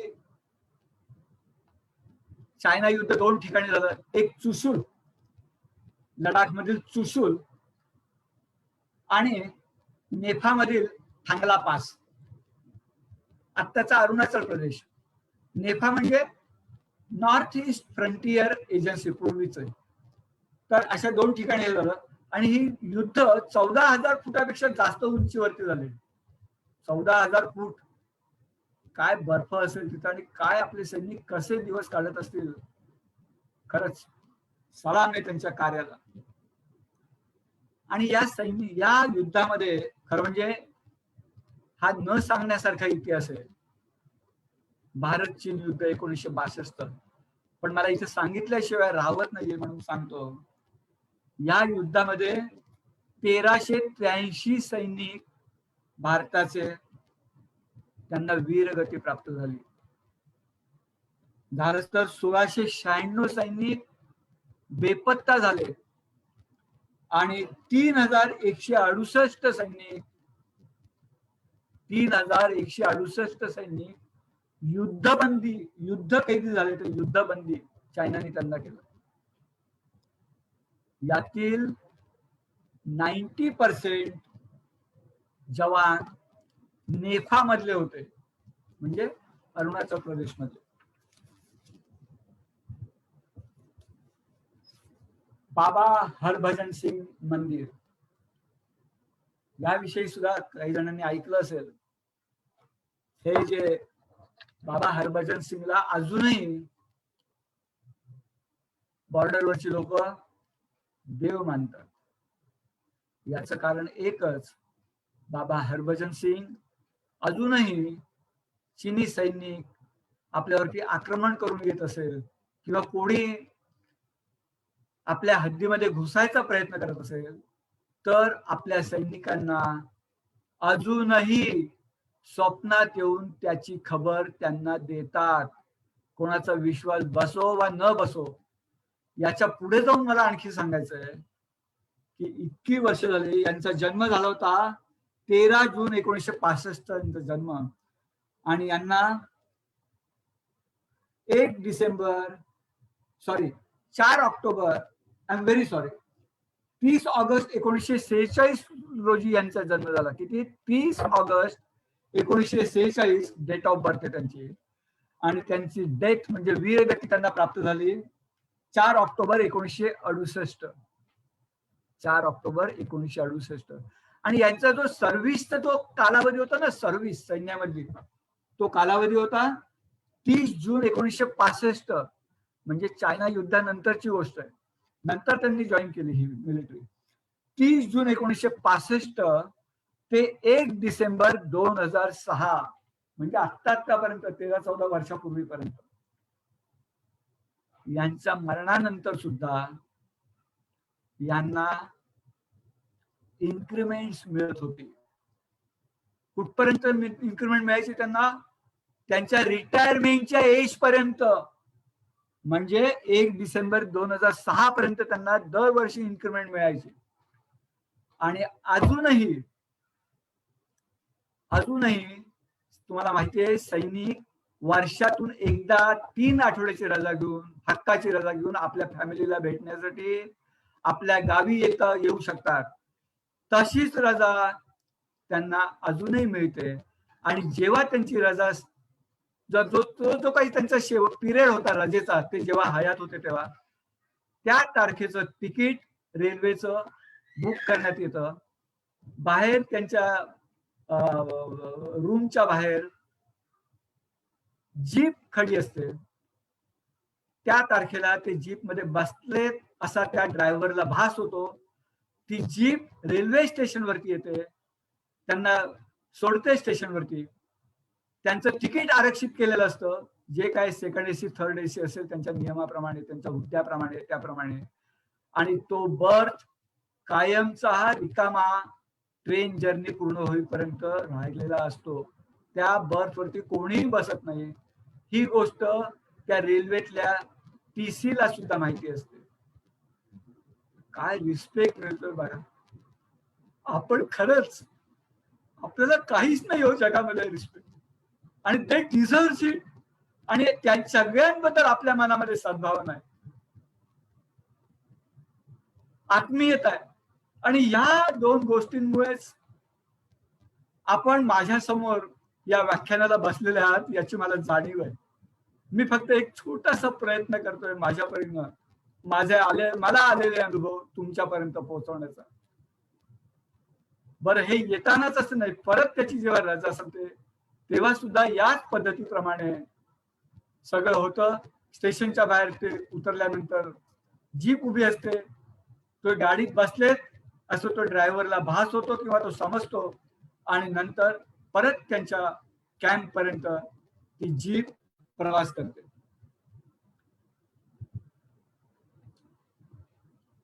हे आहे INA मेमोरियल, मोईरांग, इम्फाळ, मणिपूरमध्ये. हे आपल्याला माहिती आहे, इंग्रजांना हाकलून देण्यासाठी सुभाषचंद्र बोस यांच्या आझाद हिंद सेनेनं ब्रह्मदेशातून चाल केली. चलो दिल्ली या मोहिमेत आझाद हिंद सेनेने 14 एप्रिल 1944 रोजी स्वतंत्र भारताचा तिरंगा फडकवला. तो या ठिकाणी मोईरांगला. भारत स्वतंत्र झाल्यानंतर इंग्रजांनी काढलेली नाणी, करन्सी म्हणजे चलनी नोटा आपल्या देशात कशा चालतील असा विचार करून त्यांनी 1944 साली भारताला स्वातंत्र्य मिळायच्या अगोदरच आपल्या देशाची म्हणून काही नाणी आणि चलनी नोटा काढल्या. छापून घेतल्या म्हणून आपण पाहिजे तर. आझाद हिंद सेना आणि दुसऱ्या महायुद्धाशी संबंधित अनेक दुर्मिळ वस्तू या मोहिरांच्या आयएनए मेमोरियल मध्ये जतन करून ठेवलेल्या आहेत. त्यावेळेची नाणी, त्यावेळेची सैनिकांनी वापरलेली भांडी कुंडी, बंदुका, शस्त्र वगैरे वगैरे अनेक गोष्टी. एवढंच नाही तर सुभाषचंद्र बोसांच्या त्यांनी जो युनिफॉर्म होता, तो युनिफॉर्म, त्यांचे शूज, त्यांचं बंदूक, हे सगळं तिथे जतन करून ठेवलेलं आहे. अहो, भारत माझा देश आहे, सारे भारतीय माझे बांधव आहेत. यापैकी ही पोपटपंची म्हणून आपल्याला म्हणायची नसते रोज शाळेमध्ये किंवा आपल्या जीवनामध्ये. त्या सगळ्या गोष्टी खऱ्या आहेत असं ज्यांना मनापासून वाटतं त्यांनी आयुष्यात एकदा तरी आयएनए मेमोरियल मोईरांगला भेट द्यायला पाहिजे. खरं म्हणजे हे मेमोरियल म्हणजे देशप्रेमींचं आधुनिक तीर्थक्षेत्र आहे. ठीक आहे, आपण देवळात जातो, पण हे तीर्थक्षेत्र काही वेगळंच.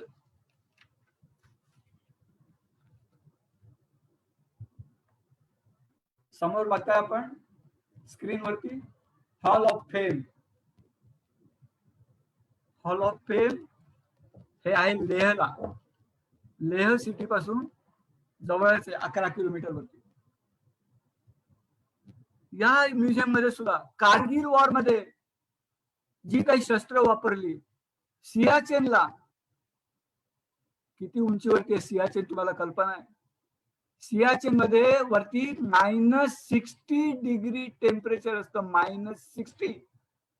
काय त्यांचा युनिफॉर्म असेल, काय कपडे असतील, काय शूज असतील, त्यांचा पेहराव काय असेल, कसे राहत असतील, हे सगळं यासाठी लागणाऱ्या सगळ्या गोष्टी सैनिकांसाठी लागणाऱ्या तिथल्या इथं जतन करून ठेवलेलं आहे. तुम्ही अगदी जवळून बघू शकता. तर हे हॉल ऑफ फेम कारगिल युद्धामध्ये इथून साधारण 5 तासाच्या अंतरावरती, 6 तासाच्या अंतरावरती, 8 तासाच्या अंतरावरती कारगिल वॉर जिथे झालं ना, ते मी नंतर बोलतो. तर या म्युझियम मध्ये तुम्हाला या सगळ्या गोष्टी बघायला मिळतात. आणि त्यातल्या काही चित्रफिती आहेत त्या युद्धाच्या वेळेच्या, अर्ध्या तासाच्या, त्या चित्रफिती इथं दाखवतात. रिट्रीट पर्यंत प्रत्येक ठिकाणी चालते, इथं सुद्धा चालते. अक्षरशः अंगावरती रोमांच येतं, डोळ्यामध्ये अश्रू दाटून येतात. आपल्या सैनिकांविषयी आपला आदर वाढतो, छाती फुगून पुढे येते. तर असं हे हॉल ऑफ फेम. आणि इथं जेव्हा हे युद्ध झालं कारगिलला, त्या युद्धामध्ये जी काही आपण शस्त्र हस्तगत केली ना पाकिस्तानची, ज्या सैनिकांना आपण मारलं पाकिस्तानच्या, त्यांच्याकडून आपल्याला शस्त्र मिळाली, दारुगोळा मिळाले, यंत्रसामुग्री मिळाली, ती सगळी, त्यांचा फ्लॅग, हे सगळं इथं जतन करून ठेवलेलं आहे हॉल ऑफ फेम मध्ये. इथून पुढे 8 तासाच्या अंतरावरती कारगिल वॉर मेमोरियल आहे. पिंक सँडस्टोननी हे सगळं तुम्हाला बांधलेलं दिसतंय. आणि मागे जी तुम्हाला टेकडी दिसते ना, टेकडी कसली हो, एवढी हाईट आहे त्याची. आता आपल्याला इथून कमी वाटते फोटो जरा लांबून घेतल्यामुळे. इथपर्यंत पोहोचणं टॉपला फार कठीण गोष्ट आहे. तर ती जी टेकडी आहे, तर ही टेकडी आणि याच्या बाजूला टोलोलिंग हाईट्स त्याला म्हणतात, टोलोलिंग हाईट्स. त्याच्या बाजूला म्हणजे तुमच्या डाव्या बाजूला टायगर हिल आहे आणि एका बाजूला 0.4875 टॉप आहे. 0.4875. माझ्या उजव्या बाजूला 0.4875 टॉप, डाव्या बाजूला टायगर हिल आणि मागे दिसते ते टोलोलिंग हाईट्स. टायगर हिल या तिन्ही ठिकाणी ऍक्च्युअल युद्ध झालं. आपल्या सैन्याला, आपल्या हेलिकॉप्टर्सना, विमानांना बॉर्डर क्रॉस करून, म्हणजे इव्हन हवेमध्ये सुद्धा पलीकडे जायला परवानगी नव्हती. आता ही जी 4875 पॉइंट मी तुम्हाला जे सांगितलं ना, बाणासिंग टॉप म्हणून त्याला ओळखला जातो. बाणासिंग टॉप. मी जेव्हा पुस्तकाचं, हे अजून जिवंत आहेत बाणासिंग. तुम्ही त्यांना 26 जानेवारीला आणि 15 ऑगस्टला दिल्लीला परेडमध्ये बघता. जीपमध्ये, उघड्या जीपमध्ये ते उभे असतात. त्यांचं वय आता 80च्या पुढे. यांच्याशी मला बोलायचा योग आला. कधी? कारगिल विजय दिनाच्या दिवशी, म्हणजेच गेल्या वर्षी 2019 साली 26 जुलै 2019 हा कारगिल विजय दिन. त्या दिवशी जरा याद करो कुर्बानी या पुस्तकाचा, मला माझ्याच पुस्तकाचा प्रकाशन समारंभ करायचा होता. आणि याच्यासाठी मला बाणासिंगना डोंबिवलीमध्ये आणायचं होतं. 3 वेळेला मी त्यांच्याशी बोललो फोनवरती आणि त्यांनी मला छान रिस्पॉन्स दिला. पण त्यांनी केवळ मला प्रकृती अस्वास्थ्यामुळे मी येऊ शकत नाही एवढं सांगितलं. मी त्यांना एवढंही सांगितलं होतं, डोंबिवली टू जम्मू, त्यांचं जे गाव आहे, कण्याल म्हणून गाव आहे त्यांचं, तिथपर्यंत, आणि परत जाताना आणि येताना मी एस्कॉर्ट देतो, तुम्हाला तिकीट देतो, फक्त तुम्ही डोंबिवलीमध्ये या. पण माझं, आपल्या डोंबिवलीकरांचं दुर्दैव, आपल्याला ते त्या कार्यक्रमाला पाहुणे म्हणून मिळू शकले नाही. पण मी माझ्यापर्यंत प्रयत्न केला, त्यांना आदर द्यायचा प्रयत्न केला. त्यांच्याविषयी माझ्याकडे बोलण्यासारखं बरंच काही आहे. पण आता वेळ 9:15 पर्यंत मला दिलेली होती. अजून मी एक 7-8 मिनिटं घेतो, तुमची हरकत नसेल तर, कारण मलाच बसवत नाहीये स्वस्त. आणि मी तुम्हाला विनंती नाही करत, तुम्हालाही मनातनं वाटतं की आपण हे अजून पुढे चालू ठेवावं, पण शेवटी वेळेचं हे बंधन प्रत्येकाला पाळावंच लागतं. तर हे बाणासिंग, तर मी काय सांगत होतो, हा, हे जे बांधलेलं आहे कारगिल वॉर म्युझियम, मेमोरियल आहे, सॉरी, तिथं मनोज कुमार पांडे, 23 वर्षाचा मुलगा हुतात्मा झाला. त्याविषयी मी पुस्तकामध्ये बऱ्याच गोष्टी लिहिलेल्या आहेतच. 5 जणांना परमवीर चक्र मिळाली कारगिल वॉर मध्ये. त्यातले एक मनोज कुमार पांडे. या मनोज कुमार पांडेचा बहिणीचा मला आता फोन आला होता 2 महिन्यापूर्वीची गोष्ट. मी जेव्हा दिवाळी फराळ सैनिकांना पाठवायचं जेव्हा प्रोजेक्ट हातात घेतलं तेव्हा, त्यांनी मला सांगितलं, माझ्यातर्फे काही मदत करू का मी तुम्हाला सैनिकांसाठी, मला काही पैसे द्यायची इच्छा आहे. मी त्यांना मोठ्या नम्रतेपूर्वक नकार दिला. म्हटलं, तुम्ही तुमच्या कुटुंबाने इतकं काही दिलेलं आहे भारत भूमीला, आता मी काय तुमच्याकडनं घेणार. मी त्यांच्याकडनं ते पैसे किंवा त्यांना जी काही गोष्ट द्यायची होती ते मी नम्रपणे नाकारली. तर हे जे काही मिशन आहे माझं, बरेच लोक माझ्या या मिशन मध्ये सहभागी झाले. प्रत्येकाला वाटतं सैनिकांबद्दल त्यामुळे. आणि तिथं बरं, हे जे मी सांगितलं, हे वॉर मेमोरियल जे आहे कारगिल, ते बांधलं इंडियन आर्मीने आणि ते 2014 साली बांधण्यात आलं. तिथं सुद्धा बोफोर्स तोफा, बऱ्याच गोष्टी ठेवलेल्या आहेत आपल्या, आणि तिकडनं हस्तगत केलेल्या पाकिस्तानच्या साईडच्या सुद्धा ज्या आपल्याला मिळाल्या त्या. आणि तिथं सुद्धा एक 40 मिनिटाची चित्रफित दाखवली जाते, 40 मिनिट्स. अतिशय बघण्यासारखं. माणूस खुर्चीमध्ये बसू शकत नाही, उभं राहून बघतो तिथे 40 मिनिटं. आतमध्ये बसायला सगळ्यांची सोय केलेली असून सुद्धा, एसी हॉल वगैरे सगळं तिथं. पण ही भावना आपली सैनिकांबद्दल. 26 जुलै 2012 रोजी तिथं एक, हा जो तुम्ही स्क्रीनवरती बघताय तिरंगा, तो फडकावण्यात आला, म्हणजे इरेक्ट करण्यात आला. हा जो कापडाचं जे वजन आहे ना, कापडाचं वजन, त्याचं वजन आहे 15 किलो. आणि 100 फूट हाईट वरतीच्या पोलवरती हा उभारण्यात आलेला आहे. 100 फूट हाईट. हे जे समोर दिसतंय स्क्रीनवरती, तिथं भारतीय जवान आलेल्या लोकांना लाईव्ह कॉमेंट्री देत असतो. सैन्य कुठून आलं, कसं झालं, आपल्या सैन्याने कुठून चढाई केली, त्यावेळेला वाजलेले किती होते. फक्त तुमची, अर्थात जाणारा प्रत्येक माणसाची किती वेळ खर्च करायची तयारी, ते काय जे काही सांगतात ते ऐकायचे असते. भले मग आपल्या पुढच्या स्पॉटला जायला 10 तास उशीर झाले तरी चालतील. इतकं तिथं जायलाच पाहिजे, प्रत्येकाने जायला पाहिजे कारगिल वॉरची कल्पना येण्यासाठी. आणि या ध्वजाची जी लांबी आणि रुंदी आहे ना, साईज आहे 37.5 फूट बाय 25 फीट. म्हणजे बघा, तुम्ही इमॅजिन करा किती मोठा असेल. कार्यक्रमाच्या शेवटाकडे मी आलेलो आहे. आपल्याला समोर दिसतंय नॅशनल वॉर मेमोरियल. स्क्रीनवरती दिसतंय नॅशनल वॉर मेमोरियल. 25 फेब्रुवारी 2019 म्हणजे अगदी आत्ता आपले प्राईम मिनिस्टर नरेंद्र मोदी यांनी हे म्युझियम देशाला अर्पण केलं. 40 एकर जमिनीमध्ये हे म्युझियम बसलेलं आहे, मेमोरियल बसलेलं आहे, बांधलेलं आहे. 15 ऑगस्ट 1998 मध्ये हे म्युझियम, हे मेमोरियल बांधण्यात आलं. तुम्हाला दिसतंय खाली एकात एक 4 चक्र दिसत आहेत.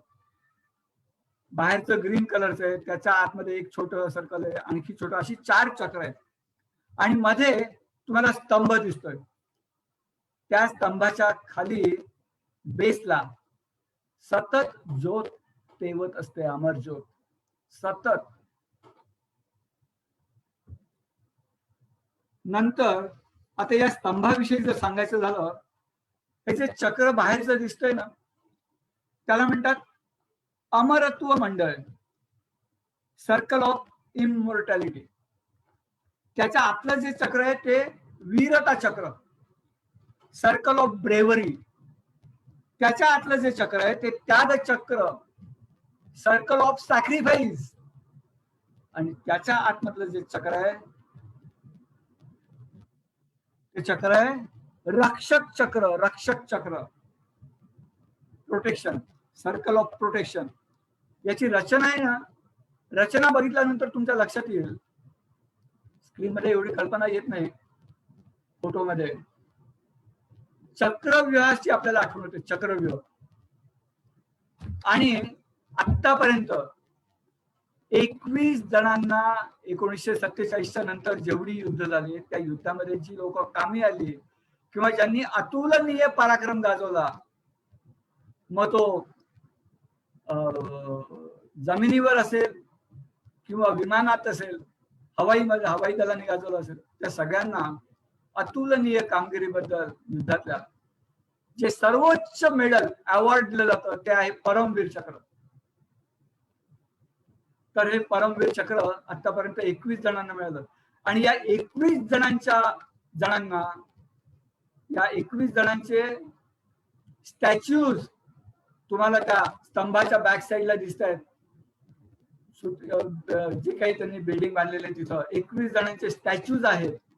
त्या स्टॅच्यूजच्या बाजूला मोठ्या बोर्डावरती त्यांच्या कामगिरीविषयी लिहिलेलं आहे आणि त्यांच्या एकंदर आयुष्याविषयी, जो काही त्यांनी पराक्रम गाजवला त्याविषयी. तर असं हे national war memorial India gate पासून जवळच आहे, समोरच आहे म्हणा ना इंडिया गेटच्या. तर आणि हे जे मी पुस्तक केलं, जरा याद करो कुर्बानी, हे पुस्तक सुद्धा मी परमवीर चक्र आणि परमवीर चक्र विजेत्यांवरती हे पुस्तक केलेलं आहे. या पुस्तकात तुम्हाला सगळी माहिती मिळेल. या पुस्तकाची मी काही शेवटची पानं मुद्दाम कोरी ठेवलेली आहेत, साधारण 40 ते 50 पानं कोरी. उद्देश हा की आपण आपल्या आयुष्यातल्या चांगल्या आणि वाईट घटना त्या पुस्तकाच्या शेवटच्या काही पानांमध्ये उद्धृत करून ठेवाव्या, लिहून ठेवाव्या, की जेणेकरून हे पुस्तक आपल्या सतत संग्रही राहील, आपल्या लिव्हिंग रूम मध्ये राहील आणि सतत आपल्याला सैन्यांची, त्यांच्या कामगिरीची जाणीव होत राहील.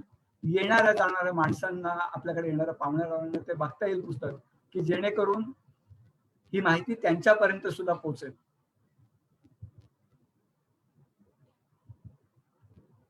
ही एक स्क्रीन आहे, ते प्रोजेक्ट होऊन गेलं माझं, पण ती याच्यामध्ये होती म्हणून दाखवले.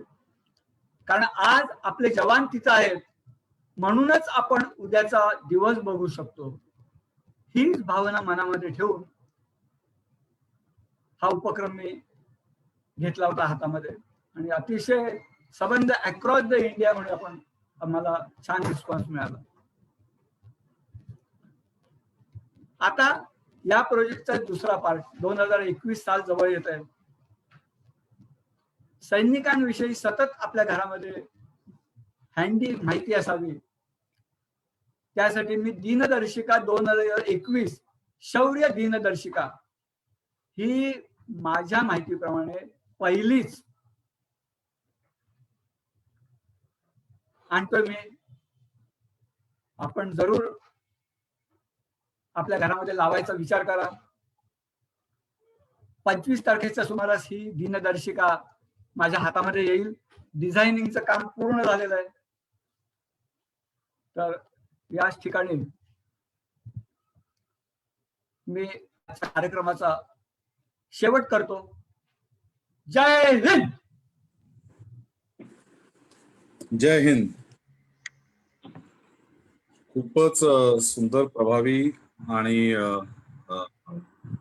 टचिंग असा विषय आपण मांडलात विलासजी. कोणाला काही प्रश्न असतील तर आपण थोडा वेळ दिला तर कोणाला प्रश्न असतील विचारायचे तर आपण विचारू शकतो. मला एक तत्पूर्वी मला एक प्रश्न विचारायचा की पुस्तकाचा आपण उल्लेख केलात आणि या दिनदर्शिकेचा पण उल्लेख केला, तर ते आम्हाला जर घ्यायचं असेल तर आम्हाला कशी उपलब्ध होईल? म्हणजे ध्रुवमध्ये आपण ते उपलब्ध करून देऊ शकतो जर तुमची तयारी असेल, किंवा जर बाहेर असेल तर आपण तसंही. हो सांगतो. माझा आवाज येतोय? तर हे पुस्तक जे आहे हे मी कुठल्याही दुकानांमध्ये विक्रीसाठी ठेवलेलं नाहीये. याचं कारण असं आहे की हे पुस्तक मी व्यवसाय म्हणून काढलेलं नाहीये. आपल्या सगळ्यांच्या मनामध्ये जी आत्मीयता आहे त्या आत्मीयता आणि सद्भावना लक्षात ठेवून हे पुस्तक केलंय. कारण हे पुस्तक विक्रेत्यांना खूप कमिशन लागतं आणि तेवढं मी मार्जिन ठेवलेलं नाहीये या पुस्तक. हे पुस्तक आर्ट पेपरवरती प्रिंट केलेलं आहे, कलर प्रिंटिंग आहे सगळं. आणि या पुस्तकाची किंमत 270 रुपये आहे छापील. मी 250 रुपयाला देतो. आपल्यापैकी कुणालाही माहिती पाहिजे हे पुस्तक हवं असेल तर माझ्याशी संपर्क साधावा, किंवा ध्रुव अकॅडमीमध्ये सुद्धा तुम्ही हे पुस्तक ठेवू शकता कोणाला हवं असेल तर. आणि दुसरा प्रश्न म्हणजे प्रश्नाचा दुसरा पार्ट, हे जे कॅलेंडर आहे हे कॅलेंडर मी 51 रुपये त्याची फक्त निर्मिती मूल्य ठेवलेली आहे, 51 रुपीज. आणि या कॅलेंडरला आणि पुस्तकाला संबंध देशातनं खूप मागणी आहे. आपण सुद्धा हे कॅलेंडर आपल्या ध्रुव अकॅडमीमध्ये ठेवू शकता कुणाला हवं असेल तर. नक्की. कोणाला काही प्रश्न असेल तर आपण विचारू शकतो. मला एक विचारायचं होतं. नमस्कार सर. खूपच छान झालं सत्र, त्याबद्दल धन्यवाद.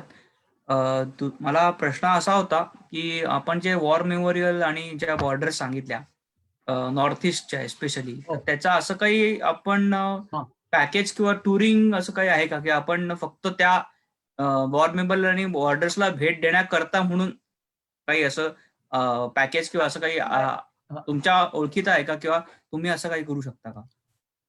नाही, मी माझं आता सध्या कॉन्सन्ट्रेशन नॉर्थ ईस्ट वरती आहे. गेले काही वर्ष मी नॉर्थ ईस्ट साठी काम करतोय. आपल्या लक्षात असेल मी मॅगझिन काढतो, तसंच टूर सुद्धा घेऊन जातो मी नॉर्थ ईस्टला. फक्त एका स्ट्रोक मध्ये ऍट वन स्ट्रोक आपण म्हणतो ना, तशी ती टूर ईशान्येची करता येत नाही नॉर्थ ईस्टची. याचं कारण असं की माणूस 10-15 दिवस झाले की होम सिक होतो.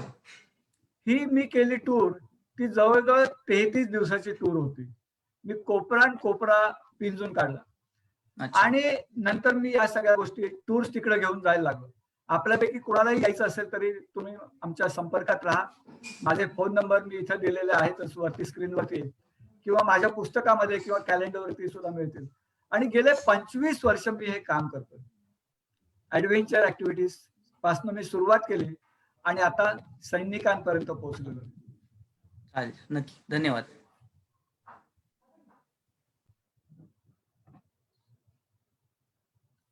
आणखीन कोणाला काही विचारायचं आहे?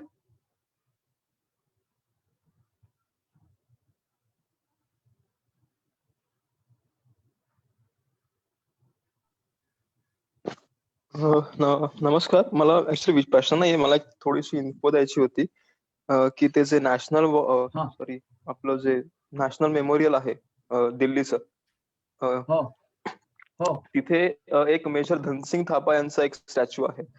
तर धनसिंग थापांचा बरोबर. किस्सा असा आहे की 1962 ला जी लढाई झाली इंडिया चायनामध्ये, तेव्हा असं अझ्युम केलं गेलं की त्यांनी आपलं हुतात्म्य दिलं त्या लढाईमध्ये आणि त्यांना परमवीर चक्र दिलं गेलं होतं.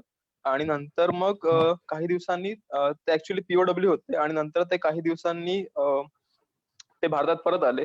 सो मग तो अवॉर्ड त्यांना मग परत ऍज अ पोस्टमस न देता मग जिवंतपणी देण्यात आला. त्या गॅझेटर मध्ये चेंज केलं गेलं. तो हा त्यांचा किस्सा होता की एक हे केलं गेलं. आणि हे जे हुतात्मे जे आहेत बरोबर त्यांच्यावरती ऑडिबल सुनोवरती एक पूर्ण सिरीज आहे त्यांच्या त्या स्टोरीची. प्रत्येक हुतात्म्यावरती एक योद्धा नावाचं एक चॅप्टर आहे आणि त्याच्यावरती पूर्ण ती सिरीज केलेली आहे. बरोबर. त्यांच्याविषयी काय अधिक माहिती पाहिजे का? आपण एक कार्यक्रम करू, विनोद सरांना जर मान्य असेल तर, फक्त परमवीर चक्र याविषयी आपण बोलू. हो ना, आवडेल ना, नक्की एक पण कार्यक्रम असा करू शकतो. आणखीन काही प्रश्न कोणाला?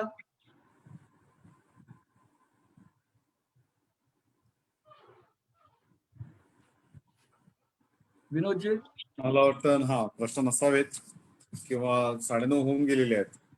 मागचं जवळपास 1.5 तास आपण लोक अत्यंत श्रद्धेने ऐकतायत. विषय ज्वलंत आहे आणि मांडणाऱ्याची कळकळ तळमळ आहे. त्यामुळे दोन्ही गोष्टींचा मान राखूया आणि आज आपण इथेच थांबूया.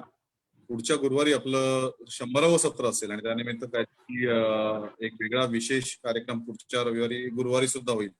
त्यामुळे आपण सगळेजण पुढच्या गुरुवारी आपण परत एकदा भेटू. धन्यवाद. विलासजी, धन्यवाद. थँक्यू.